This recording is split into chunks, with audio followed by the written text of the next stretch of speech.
Habibi Cunha from a corner. Like, did you see that? I mean, Onana just... It was like he just completely forgot how to be a goalkeeper for a second. 9th goal they've conceded from a corner. This season. That's got to be some sort of record, right? I mean, come on. Not the sort of record you want to have. Especially if you're Manchester United. Yeah. But got to give credit where credit is due. Cunha was, I mean... phenomenal. Absolutely phenomenal today. And that corner kick goal was just magic. Pure magic. But I think what's really interesting here is, like, what does this win say about Wolves under Pereira?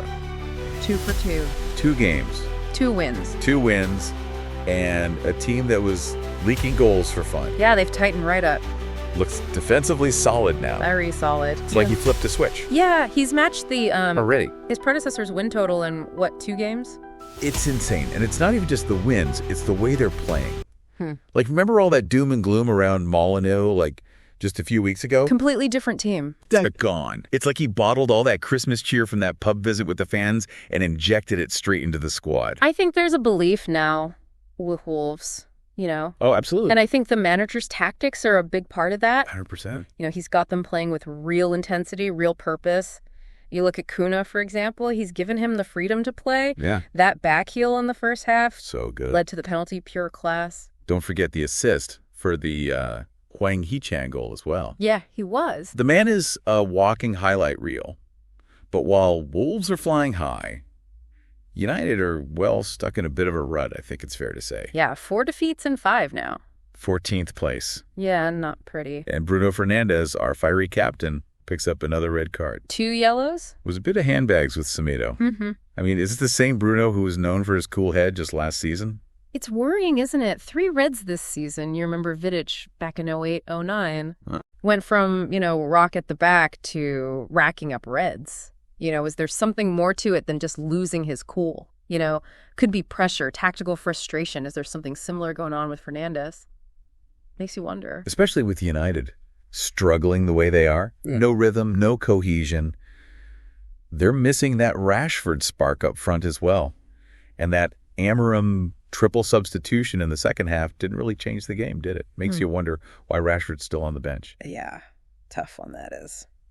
Is there something else going on behind the scenes? Maybe. Is he injured? I don't know. Tactical disagreement. Hard to say, but he's got to find some answers. He does, and quickly. Let it look lost. It's like a ship without a rudder.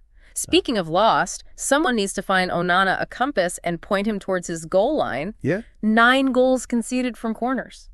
That's not bad luck. That's not just bad luck, that's a systemic issue. Yeah, set-piece defending is just not there at the moment. No. Not picking up runners, not winning those aerial duels. It's like watching a training exercise gone wrong. Yeah, and teams are taking full advantage of it. Meanwhile, you've got Wolves looking like a well-oiled machine under Pereira. Organized.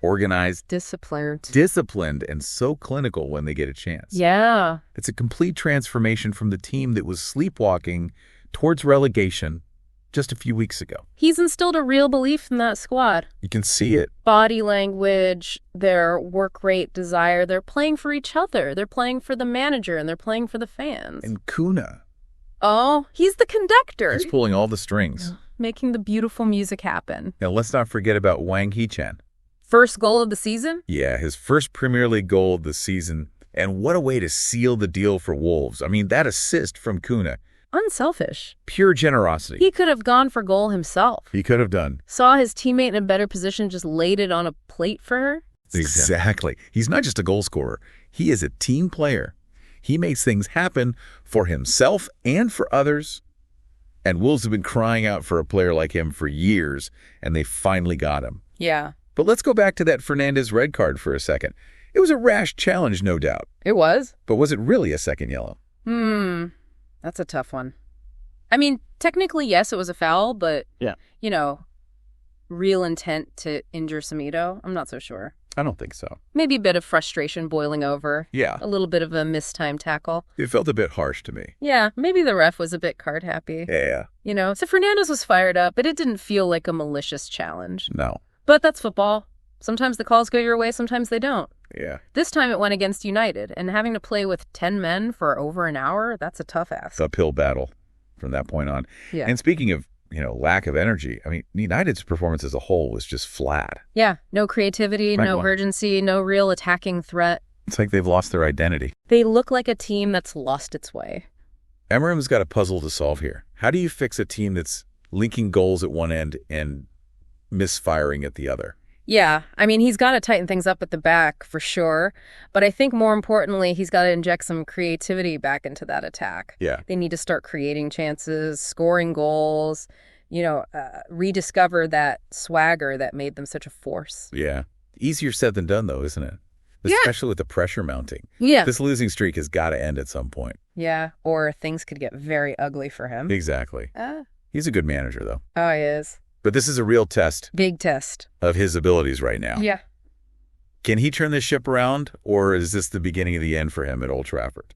Only time will tell, but I tell you what, that Wolves victory has really thrown a spanner in the works down at the bottom of the table. Oh, absolutely. They're out the relegation zone, at least for now, and teams like Leicester and Ipswich are looking over their shoulders. 100%. It's going to be a fascinating relegation battle, that's for sure. And with Pereira at the helm, you can't rule Wolves out. No. They've got momentum, they've got belief, and they've got a manager who knows how to get the best out of his players. Yeah, he's turned them into a team that nobody wants to face. Remember all those preseason predictions? Wolves relegation certainties. Looks like someone forgot to tell Pereira. Yeah, it's a great story for Wolves and for Pereira. Absolutely. He's come in, rolled his sleeves up, completely transformed the club. It really is. And who knows, maybe this is just the start of something special at Molineux. Well, Habibi gang, one thing's for sure, this Premier League season is serving up some serious drama. It always does. From surprise victories to shock defeats, managerial merry-go-rounds to relegation, dogfights. We're in for a wild ride. Absolutely. Buckle up. Grab your snacks. We're in for more twists and turns than a roller coaster. And we'll be here to break it all down for you every step of the way. Analyzing the tactics, dissecting the performances, debating the big talking points, because that's what we do. That's what we do best. So until next time, Habibi Gangelin, keep the faith, stay passionate, and don't forget to tune in to the next episode of the Pundit Habibi Podcast later today for more in-depth football analysis. We'll see you then.